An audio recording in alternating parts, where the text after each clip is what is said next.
लगन प्रभु से लगा बैठे, जो होगा देखा जाएगा। उन्हें अपना बना बैठे, जो होगा देखा जाएगा।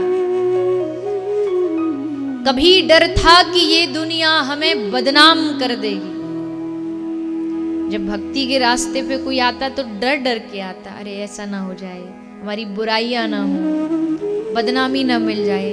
कभी डर था कि ये दुनिया हमें बदनाम कर देगी, पर सभी पर्दा उठा बैठे, जो होगा देखा जाएगा। कभी डर था कि ये दुनिया हमें तो छोड़ बैठेगी, रिश्ते तोड़ लेंगे रिश्तेदार, कैसे भगत बाबा जी से क्या रिश्ता रखना। कभी डर था कि ये दुनिया हमें तो छोड़ बैठेगी, आज खुद दूर जा बैठे, जो होगा देखा जाएगा। पहले डर था ये रिश्ते ना तोड़ ले, आज हम सब रिश्ते तोड़ करके अकेले में, एकांत में, एकांत वासा झगड़ा न झांसा। जितने पता नहीं मानोगे नहीं मानोगे आप, पर जितने कम संबंध रखोगे ना उतने सुखी रहोगे। ज्यादा संबंध बढ़ाने की इससे उससे क्या आवश्यकता है। जितने भगवान ने थोड़े बहुत शरीर के संबंध रिश्ते दिए उनको निभा लो, बाकी ज्यादा रिश्ते बढ़ाने की आवश्यकता नहीं है, क्योंकि जितने बढ़ाओगे उतना फंसते चले जाओगे। साचो एक राधा रमन, झूठो सब संसार। एकमात्र अगर कोई सच्चा संबंधी है तो श्री राधा रमन लाल जी, श्री बांके बिहारी लाल है, श्री राधा रानी है। ये रिश्ता पक्का कर लो बस, बाकी फिर और रिश्ते छूट जाएं, रूठ जाएं, रूठ जाने दो, छूट जाने दो। ठाकुर जी से रिश्ता मजबूत रखो, वो नहीं टूटना चाहिए, वो रिश्ता पक्का होना चाहिए। दीन बंधु दीनानाथ मेरी डोरी, इसको बना लो। बाकी रिश्ते तो मजबूत करने में लगे रहते हैं, सबको मनाने में लगे रहते हैं, पर ठाकुर जी से जो रिश्ता है उसको भुला बैठते हैं। याद भी नहीं है कि उनसे हमारा रिश्ता है, उनसे हमारा संबंध है। क्या रिश्ता है आपका ठाकुर जी से? कभी पूछे एकांत में बैठ के, क्या लगते हैं आपके ठाकुर जी? मैं आपसे पूछूं, आपके पड़ोस में कोई बैठा, मैं आपसे पूछूं ये आपके कौन लगते हैं, तो फटाक से जवाब दे दोगे ये हमारे मित्र लगते हैं, ये कौन लगते हैं, ये हमारे समधी लगते हैं, ये कौन लगते हैं, हमारी पत्नी लगती है।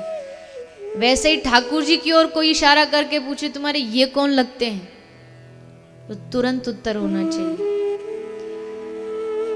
ये उत्तर मत देना ये भगवान है हम भक्त हैं। ये रिश्ता तो साधारण लोगों के लिए तो ठीक है, भक्त और भगवान का रिश्ता।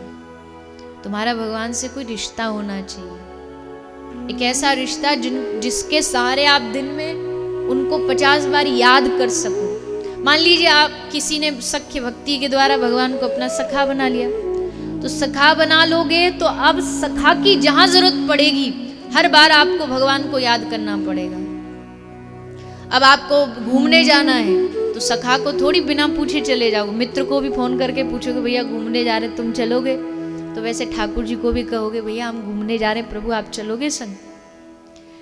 कहीं घूमने गए हो, कुछ अच्छा वस्त्र कहीं दिख गया तो अपने रिश्तेदारों के लिए लेके आते हो, बच्चों के लिए लेके आते हो। ठाकुर जी से रिश्ता रहेगा तो जहां जाओगे नजर वहीं ढूंढेगी, इनके लिए क्या लेकर के जाए, इनको क्या बना के खिलाए जो ये प्रसन्न हो जाए। ये कब होगा? ये तभी होगा जब ठाकुर जी से संबंध होगा, ठाकुर जी से रिश्ता होगा। इसलिए ठाकुर जी से रिश्ता मजबूत करिए, संबंध बनाइए, उनसे रिश्ता बनाइए। भगवान के संबंध बनाने से ही प्रेम जगता है और दूसरा कोई रास्ता नहीं। रिश्ता बनाइए। ऐसा नहीं होना चाहिए कि मैंने अभी पिछली कथा में भी कहा था, लोग आप देखते हो वृंदावन जाते हो, आपने देखा होगा छोटे छोटे लड्डू गोपाल जी अपने संग लेके जाते हैं। ठीक है, लेकर के जाइए, घर में ठाकुर जी को अकेला नहीं छोड़ना चाहिए, बात सही है, लेकिन तभी लेकर के जाइए जब आप उनकी विधि विधान से उनकी सेवा पूजा कर सके। ऐसे ही नहीं कहीं भी लेकर के जाके उनको पटक दिया, रख दिया झूठे हाथों से, बस जो मन किया कर रहे हैं। फिर कहेंगे कि अरे शबरी ने भी तो झूठे बेर खिलाए थे। पहले शबरी जैसे बन तो जाओ, शबरी जैसी भक्ति आ तो जाए, तब उनकी नकल करना। ऐसे ही कहीं भी किसी की नकल नहीं कर लेना चाहिए।